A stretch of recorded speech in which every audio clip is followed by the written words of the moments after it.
To boost performance on your OnePlus 15, first of all, we'll need to open our phone manager. So you can find it somewhere on your home screen or somewhere in your app drawer.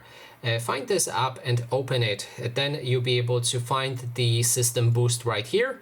Click on it, and after a moment you'll be able to boost your device. It will free up some background running apps and etc. to boost your device performance. We can click on done, and then next thing that we can try to do is open the settings.